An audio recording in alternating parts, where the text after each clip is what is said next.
എല്ലാവർക്കും ഒരിക്കൽ കൂടി ഹോം ടിപ്സ് ആൻഡ് കുക്കിങ്ങിലേക്ക് സ്വാഗതം. ഇന്ന് കുറച്ച് വ്യത്യാസമുള്ള ഫ്രൂട്ട് കസ്റ്റാർഡാണ് ഇവിടെ ഉണ്ടാക്കുന്നത്. ചൗവരിയാണ് ഇതിൽ പ്രധാനമായിട്ട് ഉപയോഗിക്കുന്നത്. ഫ്രൂട്ട് കസ്റ്റാർഡ് ഉണ്ടാക്കുന്നത് എങ്ങനെയാണെന്ന് നോക്കാം. ആദ്യം തന്നെ കുറച്ച് വെള്ളത്തിൽ 1/2 കപ്പ് ചൗവരി കുതിരാൻ വേണ്ടി ഇട്ട് വയ്ക്കണം. 3 മുതൽ 4 മണിക്കൂർ വരെ ഇതുപോലെ ഇട്ട് വയ്ക്കാം. ഇപ്പോൾ 3 മണിക്കൂർ കഴിഞ്ഞ് ചൗവരി നന്നായിട്ട് കുതിർന്നു വന്നിട്ടുണ്ട്. കസ്റ്റാർഡ് ഉണ്ടാക്കാൻ ഉദ്ദേശിക്കുന്ന പാത്രത്തിലേക്ക് 3 കപ്പ് വെള്ളം ഒഴിച്ചു കൊടുക്കുന്നുണ്ട്.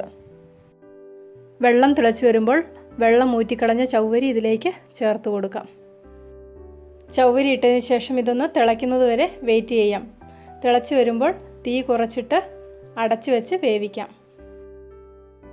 ഈ സമയം വേറൊരു പാത്രത്തിൽ 500 മില്ലി പാലെടുത്ത് അതിലേക്ക് 1/2 കപ്പ് പഞ്ചസാര ചേർത്ത് കൊടുക്കാം. ചൗവരി വെന്ത് വരുന്ന സമയത്ത് ഈ കൂട്ട് പഞ്ചസാരയൊക്കെ അലിഞ്ഞ് നല്ല പാകമായിട്ട് വരും.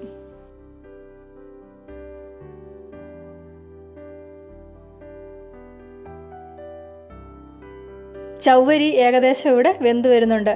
ഒരു 5 മിനിറ്റും കൂടി ഇതിനി വേവിച്ചെടുക്കാം. ഈ സമയം കസ്റ്റാർഡ് പൗഡർ റെഡിയാക്കി വെക്കാം. ഇവിടെ 2 ടേബിൾ സ്പൂൺ കസ്റ്റാർഡ് പൗഡറാണ് എടുക്കുന്നത്. ഇത് കുറച്ച് പാലിൽ മിക്സ് ചെയ്ത് വെക്കാം.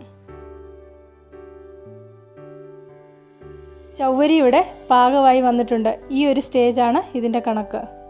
ഇതിലേക്ക് പഞ്ചസാര ചേർത്ത് അടുപ്പത്ത് വെച്ചിരുന്ന പാലും കൂടെ ചേർത്ത് കൊടുക്കാം. ഇത് നന്നായിട്ടൊന്ന് ഇളക്കി യോജിപ്പിക്കാം. ഇതിലേക്ക് 1/2 കപ്പ് കണ്ടൻസ്ഡ് മിൽക്കും കൂടെ ചേർത്ത് കൊടുക്കുന്നുണ്ട്. ഈ മിക്സ് ചെറുതീയിൽ കുറച്ച് സമയം ഇളക്കി കൊടുക്കാം. അടുത്തതായി ഇതിലേക്ക് മിക്സ് ചെയ്ത് വെച്ചിരിക്കുന്ന കസ്റ്റാർഡ് പൗഡർ ചേർത്ത് കൊടുക്കാം. ഈ കൂട്ട് 10 മിനിറ്റ് ചെറുതീയിൽ ഇളക്കി കൊടുക്കണം.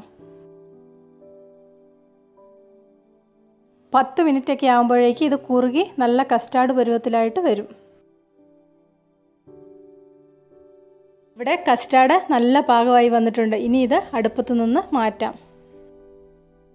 കസ്റ്റാർഡ് തണുത്ത വെള്ളത്തിൽ വെച്ച് ഇതിൻ്റെ ചൂട് മാറ്റി എടുത്തിട്ടുണ്ട്. അടുത്തതായി ഇതിലേക്ക് മുറിച്ച് വെച്ചിരിക്കുന്ന ഫ്രൂട്ട്സ് ചേർത്ത് കൊടുക്കാം. ആപ്പിൾ, പഴം, മാങ്ങാപ്പഴം,